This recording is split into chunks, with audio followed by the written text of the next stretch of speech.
चलिए बच्चों, आज के सेशन को स्टार्ट करते हैं। और आज के सेशन को स्टार्ट करने से पहले प्रेम से बोलेंगे Radhe Radhe.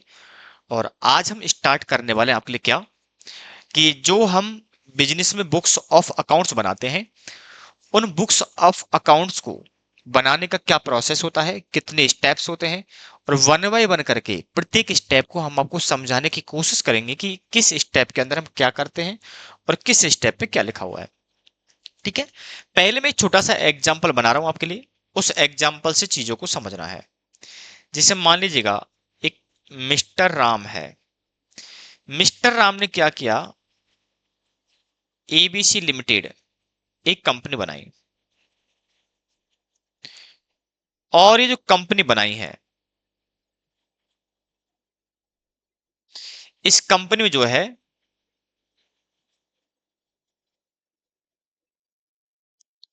Basically trade activity होती है।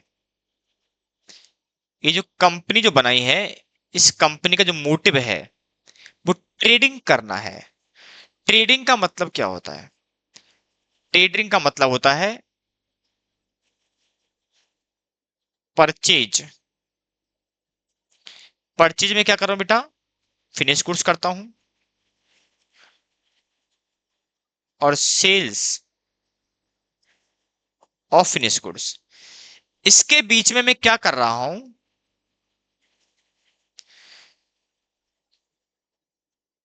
Packing with own name. मतलब जैसे आपने रेडीमेड गारमेंट्स की दुकान देखी है। रेडीमेड गारमेंट्स दुकान वाले क्या करते हैं, लुधियाना से, सूरत से, दिल्ली से कपड़ा उठा के लाते हैं। और वो कपड़े को क्या करते हैं, मार्केट में बेचते हैं। जब बेचते हैं तो खुद की एक पॉलीथीन देते हैं, कैरी बैग खुद का देते हैं, तो उस पर खुद का एडवर्टीजमेंट लिखा हुआ है, खुद की दुकान का नाम लिखा हुआ है, खुद के बिजनेस का नाम लिखा हुआ है। उसने क्या किया, ओनली फॉर अपना एक मटेरियल खरीदा, एक गुड्स खरीदा, उस गुड्स में खुद की पैकिंग लगाई और मार्केट में सप्लाई कर दिया। इसका सबसे बेस्ट एग्जांपल है रेडीमेड गारमेंट्स की शॉप। ये इसका बेसिकली काम है। इसका मतलब ये हुआ कि जो ये एक्टिविटी कर रहा है, परचेज कर रहा है और सेल कर रहा है, ये एक्टिविटी होगी। बोलो हाँ या ना। इस एक्टिविटी से क्या होगा, ट्रांजैक्शंस होंगे।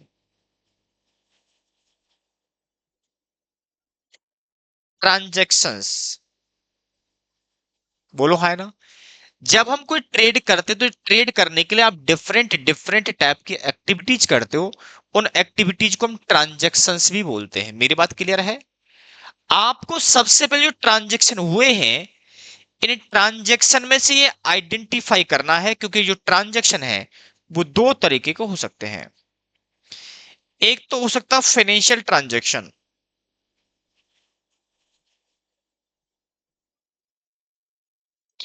दूसरे होंगे नॉन फाइनेंशियल ट्रांजैक्शन।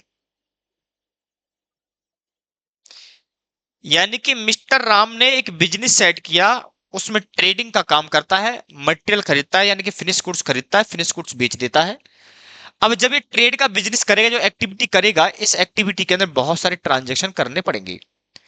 और ट्रांजैक्शंस में क्या होगा कि दो तरीके के ट्रांजैक्शन होंगे। जब हम उनको आइडेंटिफाई करेंगे, देखने की कोशिश करेंगे, तो उसमें दो प्रकार के ट्रांजैक्शंस होंगे। एक होगा हमारे पास फाइनेंशियल ट्रांजैक्शन, दूसरे होंगे नॉन फाइनेंशियल ट्रांजैक्शन। मैं फाइनेंशियल ट्रांजैक्शन की बात करूं, जैसे सेल ऑफ गुड्स ऑफ ₹10,000, इसके अंदर मैं बात करूं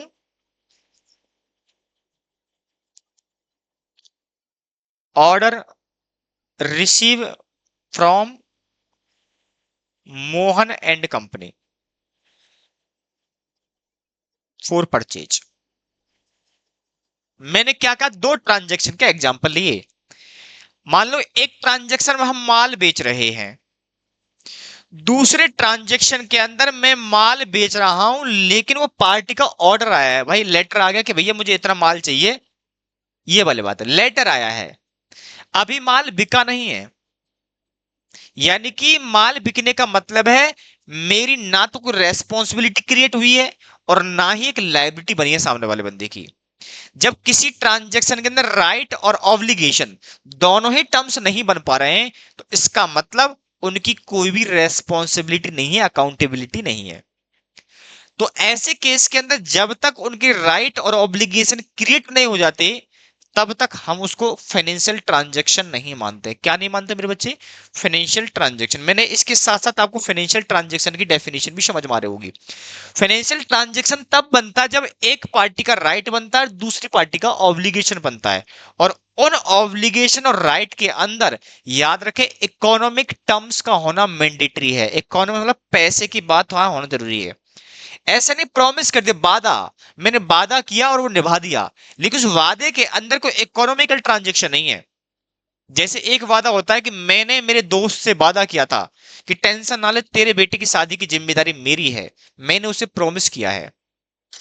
यानी एक तरीके का हूं तो उस बंदे का राइट है मुझसे बोले, यदि जवान की वैल्यू है तो। मेरे यदि क्या मेरी यदि जवान की वैल्यू है तो मैं रेस्पॉन्सिबल हूं कि उसके बेटे की शादी मुझे करवानी है।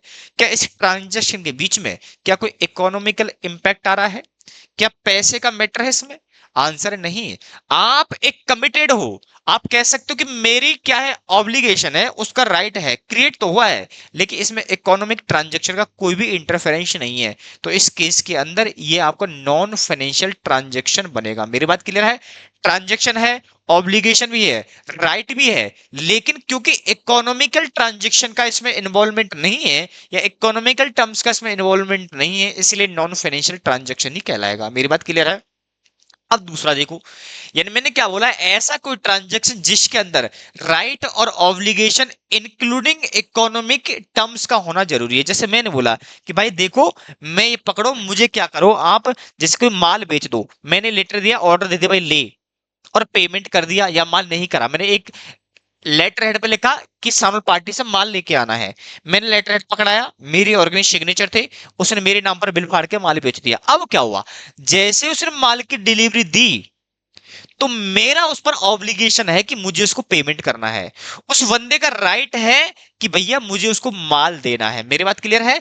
माल जो गुड्स है, इसके अंदर इकोनॉमिक टर्म्स है, तो ऐसे केस के अंदर ऑब्लिगेशन भी है, राइट भी है, ट्रांजैक्शन भी है, और इसके अंदर इकोनॉमिक टर्म्स भी है। तो ये ट्रांजैक्शन आपको फाइनेंशियल ट्रांजैक्शन कहलाएगा। मेरी बात क्लियर है? फाइनेंशियल और नॉन फाइनेंशियल ट्रांजैक्शन में डिफरेंस समझ में आ गया? एक मिस्टर राम है, मिस्टर राम ने एक ट्रेडिंग कंपनी डाली, ट्रेडिंग कंपनी में ट्रांजैक्शन करेगा, एक्टिविटी करेगा, उस एक्टिविटी के अंदर आपको देखने बहुत सारे ट्रांजैक्शन हैं, उन बहुत सारे ट्रांजैक्शन को देखना पड़ेगा, पहले आइडेंटिफाई करना पड़ेगा कि इसमें कौन सा फाइनेंशियल ट्रांजैक्शन है और कौन सा नॉन फाइनेंशियल ट्रांजैक्शन है। ठीक है? तो यानी कि सबसे पहला स्टेप यही होता है कि जो बिजनेस में डिफरेंट डिफरेंट एक्टिविटी हो रही है, उन एक्टिविटी के अंदर ट्रांजैक्शन है या नहीं है। और ट्रांजैक्शन का मतलब मेरे बच्चे याद रखना, इसे ट्रांजैक्शन मतलब ओनली फॉर फाइनेंशियल ट्रांजैक्शन है। Financial must transaction must be financial. Clear है? ये आपका फाइनेंशियल ट्रांजैक्शन होना चाहिए। क्लियर? मैं लिख दूं यहां पर, must be financial transaction. Clear है? एक बात क्लियर हो गई।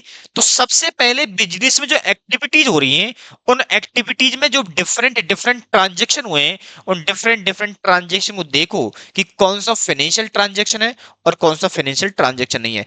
यदि हमें पता लग गया कि भैया ये फाइनेंशियल ट्रांजैक्शन, इसको बेटा क्या करना बताओ? इग्नोर।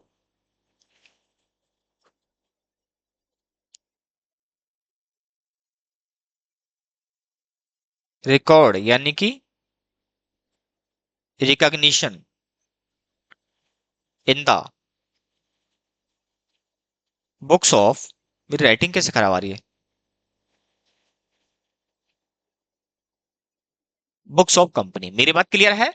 यानी कि ये ट्रांजैक्शन रिकॉर्ड होंगे in the books of company. Clear है? तो पहला स्टेप बताओ बेटा क्या बन गया? पहला स्टेप बन गया ट्रांजैक्शन को आइडेंटिफाई करना है। दूसरा आपका स्टेप क्या बन गया? आइडेंटिफाई होने के बाद उनको हम बुक्स में रिकॉर्ड करेंगे।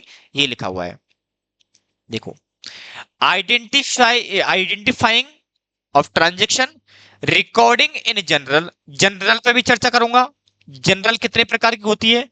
बेसिकली जनरल आपकी दो प्रकार की होती है। एक होता जनरल, जनरल, एक होता स्पेसिफिक जनरल।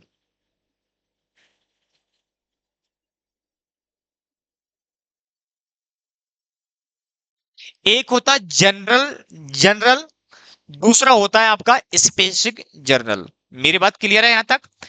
जनरल के अंदर क्या होता है कि बेसिकली आपकी एंट्रियां होती जो कि हम उसमें एक फॉर्मेट होता, बताऊं कैसे होगा। और स्पेसिफिक का मतलब होता है कि subsidiary books, other books of accounts other than आपकी जनरल। मेरी बात क्लियर है? दोनों में एक साथ ट्रांजैक्शन रिकॉर्ड होता है।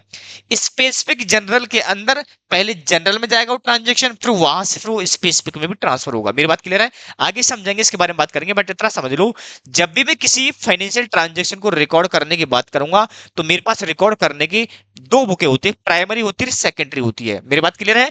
प्राइमरी के अंदर जनरल आती है। जनरल भी हमारे पास दो प्रकार की होती है, कि स्पेसिफिक और एक होती है जनरल। एक जनरल जर्नल होती है, दूसरी स्पेसिफिक जर्नल होती है। मेरी बात क्लियर है यहां तक? चलिए, ठीक है, मैं डेप्थ में बात करने वाला हूं। अब यहां पर जो ट्रांजैक्शन है, उस ट्रांजैक्शन मतलब आता है मस्ट बी फाइनेंशियल ट्रांजैक्शन। ठीक है, इसको नीचे डिफाइन भी किया गया है, नीचे इस ट्रांजैक्शन को डिफाइन भी किया गया है। An accounting transaction is an event, event क्या होता है उसकी बात करूंगा, which has been monetary impact. Monetary impact का मतलब होता है फाइनेंशियल, ये हमने जो चर्चा की थी, फाइनेंशियल ट्रांजैक्शन। क्योंकि फाइनेंशियल ट्रांजैक्शन के अंदर मैं कहूं तो मॉनेटरी टर्म्स का होना जरूरी है। मैं इसको कह सकता हूं क्या, फाइनेंशियल को क्या कह सकता हूं बेटा? मॉनेटरी टर्म्स, पैसा होना चाहिए उसके अंदर। ठीक है ना, हम इसको भी ऐसे बाइफरकेट कर सकते हैं। आगे क्या लिखा हुआ है, on the financial position, books में इसका इंपैक्ट आना चाहिए फाइनेंशियल वाला, of the organisation in order to be considered as a transaction as event has to satisfy the following condition। यानी कहने का मतलब मेरा यह है, एक टर्म्स और आएगी,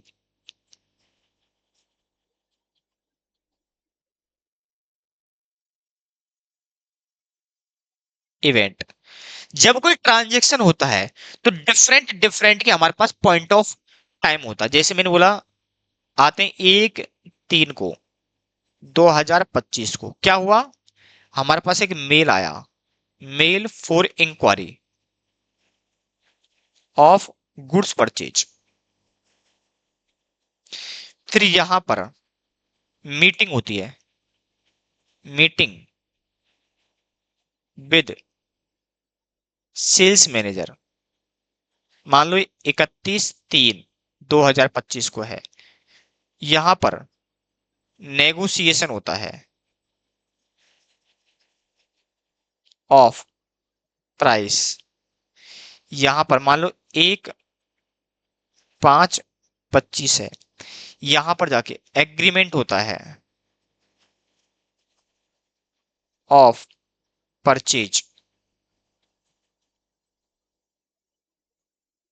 मान लो ये हो गया आपका 6/8/25 को, यहां पर डिलीवरी हो जाती है, डिलीवरी ऑफ गुड्स। ये पूरा हमने टाइमलाइन बनाया है।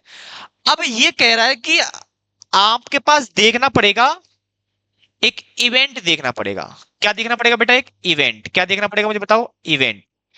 किस इवेंट पे माना जाए कि मॉनेटरी है, यानी कि जब आप ट्रांजेक्शन करते हो, उस ट्रांजेक्शन के अंदर, जैसे मैंने ऊपर एक एग्जांपल दिया था, ये एग्जांपल दिया, order receive from Mohan and company से, परचेज का एक ऑर्डर मिला मुझे। क्या ये मॉडल जो आपका ऑर्डर मिला है, क्या ये फाइनेंशियल ट्रांजैक्शन का इवेंट है? यानी कि क्या इस दिन मान ले कि ट्रांजैक्शन फाइनेंशियल था? बोलो हाँ या ना। इसके लिए यहां पर आपके अकाउंटिंग फंडामेंटल्स बोलते हैं कि आपको ये देखना पड़ेगा कि जो आपका ट्रांजैक्शन है वो इकोनॉमिक कब हो रहा है। यहां पर हम कहें तो पूरा, यहां हम देखना चाहें एक तरीके से, तो यहां पर नॉन फाइनेंशियल ट्रांजैक्शन था, यहां पर भी नॉन फाइनेंशियल ट्रांजैक्शन था, यहां पर नॉन फाइनेंशियल ट्रांजेक्शन ही था, यहां पर भी नॉन फाइनेंशियल ट्रांजेक्शन था, लेकिन जैसे ही डिलीवरी हो गई तो यहां पर राइट भी क्रिएट हो गया, दूसरी पार्टी का ऑब्लिगेशन भी क्रिएट हो गया, और इसमें वैल्यू भी डिसाइड हो रखी है। तो वैल्यू जब डिसाइड हो रखी है, इसका मतलब this event, that event is event of transaction. Event का मतलब क्या है? जिस दिन उस ट्रांजैक्शन के अंदर आपका उस ट्रांजैक्शन का फाइनेंशियल इंपैक्ट बनना स्टार्ट हो गया, जिस दिन फाइनेंशियल इंपैक्ट बन गया उस दिन आप इवेंट मानोगे, और उस दिन ही आपका फाइनेंशियल ट्रांजैक्शन कहलाएगा। अब फाइनेंशियल ट्रांजैक्शन हो गया तो अब इसकी रिकॉर्डिंग करनी है, ठीक है। तो बोला गया फाइनेंशियल जो ट्रांजैक्शन है इवेंट कब माना जाएगा? इवेंट का मतलब सीधा इकोनॉमिक टर्म्स कब इंपैक्ट डालेगी, इस बात का बताया गया है कि it must be measurable terms of money, money में मेजर हो सके, इन्वॉल्व एटलीस्ट टू पार्टी, दो पार्टी एटलीस्ट हो गई, ठीक है। मॉनेटरी एक्सचेंज फॉर गुड्स और सर्विसेज, मैंने डिलीवरी दे दी और यहाँ पर गुड्स सर्विस का एक्सचेंज हो गया भैया, चेक हो गया, एग्रीमेंट हो गया, उधारी पे कुछ भी हुआ है ना, आपका डील तो हो गई ना आपकी। It must cause changes in financial position of the entity, इसका इंपैक्ट फाइनेंशियल इंपैक्ट पर, फाइनेंशियल स्टेटमेंट पर पड़ जाना चाहिए। That is called condition. ये सारे के सारे को बोलते हैं कंडीशन, ये सारे प्लस में होनी चाहिए। जिस दिन सारी घटनाएं घट गई उस दिन मान लो कि अब ट्रांजैक्शन आपका इकोनॉमिक टर्म्स को इंपैक्ट कर रहा है, फाइनेंशियल ट्रांजैक्शन कहलाएगा। बेसिकली मैंने आपको मोटा मोटा यहां समझाया था, लेकिन इसने पूरा टर्म्स में समझा दिया कि भैया ये कंडीशन सेटिस्फाइड होंगी तब हम उसको क्या मानेंगे? इवेंट। और इवेंट का मतलब है जिस दिन आपका ट्रांजैक्शन फाइनेंशियल अकाउंट पर इंपैक्ट डालेगा उसी दिन को मानेंगे इवेंट, और उसी दिन उसकी हो जाएगी रिकॉर्डिंग। मेरी बात क्लियर है?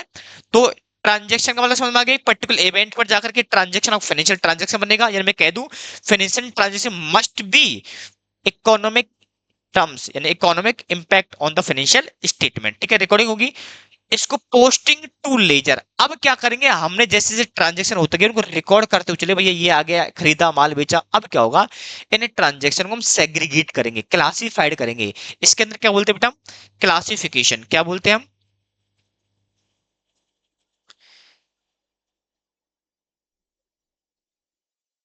क्लासिफिकेशन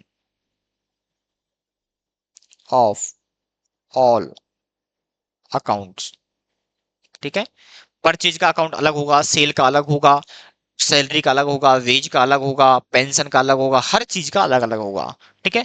फिर आपको ये देखना पड़ेगा जो गुड्स से रिलेटेड है उसमें उधार कितने हैं, नगद कितने हैं। जनरल जनरल के अंदर उधार और नगद दोनों ही ट्रांजेक्शन जो आपके गुड्स से रिलेटेड रिकॉर्ड किए जाते हैं। फिर उधार ट्रांजेक्शन उठा करके हम बाद में सब्सिडरी बुक यानी कि स्पेसिफिक जनरल में भी डालते हैं, ठीक है। पोस्टिंग हो गई। पोस्टिंग के बाद हम इनका ट्रायल बैलेंस बनाएंगे। ट्रायल बैलेंस बिल्कुल अनएडजस्टेड है। अनएडजस्टेड मतलब है हमने इसमें कोई भी एडजस्टमेंट नहीं डाला है। हमने क्या किया, एंट्री डाली, एंट्री के पोस्ट कर डाला, पोस्टिंग कर दी, पोस्टिंग के बाद हमने ट्रायल बैलेंस बना दिया। अब क्या होगा, कुछ एडजस्टमेंट एंट्रियां भी होंगी, जो कुछ एरर हुआ है हम वो भी करेंगे, कुछ आपके एडजस्टमेंट है, यानी कि इस ट्रायल बैलेंस के अंदर मैं एडजस्टमेंट एंट्री डालूंगा, और एडजस्टमेंट एंट्री डालने के बाद फिर से वापस में प्रॉपर फाइनल ट्रायल बैलेंस बनाऊंगा। क्या बोल सकते बेटा इसको हम? फाइनल ट्रायल बैलेंस बोल सकते हैं। इसको हम ड्राफ्ट बोलते हैं, ड्राफ्टेड ट्रायल बैलेंस, यानी कि ड्राफ्टेड टीबी और फाइनल टीबी। क्लियर है? एडजस्टमेंट एंट्री के बाद इसके बाद हम क्लोजिंग द बुक्स करेंगे। हम मतलब क्लोजिंग एंट्री बनाएंगे। देखा होगा आप लोगों ने, जो आपने जनरल लेजर बनाए, बैलेंस बनाए, ट्रायल बैलेंस में आते हैं, फिर उनको कुछ एडजस्टमेंट करने के बाद फिर उनको हम क्लोज करते हैं, बुक्स को क्लोजिंग एंट्री डाल देते हैं। फिर ड्राफ्टिंग फाइनल अकाउंट, फिर आप क्या बनाओगे, trading and P and L account,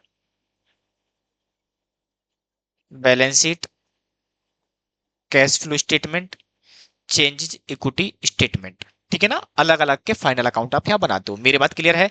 सबसे पहले ट्रांजेक्शन होगा, ट्रांजेक्शन आपका इकोनॉमिक टर्म्स होना चाहिए।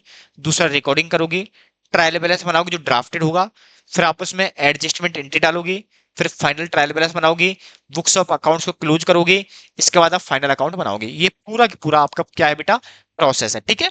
अब मैं वन बाय वन करके ना चीजों को समझाना स्टार्ट करूंगा। अब ये जो पूरा प्रोसेस है ना, ये वाला, ये पूरा पूरा प्रोसेस है, ये पूरा जो प्रोसेस है आपका, पूरा प्रोसेस जो है, इसी को बोलते हैं फंडामेंटल ऑफ अकाउंटिंग।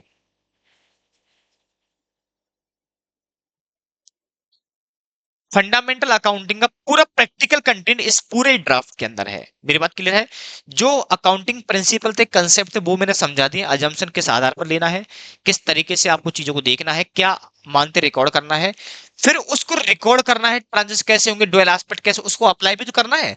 तो ये बिजनेस ट्रांजेक्शन आपका स्टार्ट हो गए, और इस बिजनेस ट्रांजेक्शन से अब आपका यहां से स्टार्ट होगा फंडामेंटल जो अकाउंटिंग है उसकी एप्लीकेशन किस तरीके से होगा, application of fundamental of account, ठीक है, वो इसके अंदर चलने वाला है। ठीक है बच्चों, इसी चीज को ध्यान रखते हो हम इसके बाद स्टार्ट करने वाले हैं। क्या क्या स्टार्ट करेंगे बेटा इसके बाद? इसके बाद करें क्या, इसके बाद जो हम करने वाले हैं, मैं इसमें से एक टॉपिक छोड़ूंगा और मैं सीधा आऊंगा फिर किस पर, अकाउंटिंग इक्वेशन पर। किस पर आऊंगा मेरे बच्चे? अकाउंटिंग इक्वेशन पर, ठीक है। फिर मिलते हैं आपको नेक्स्ट अकाउंटिंग इक्वेशन के सेशन के अंदर। आज हम इसी सेशन को यहीं पर खत्म करते हैं।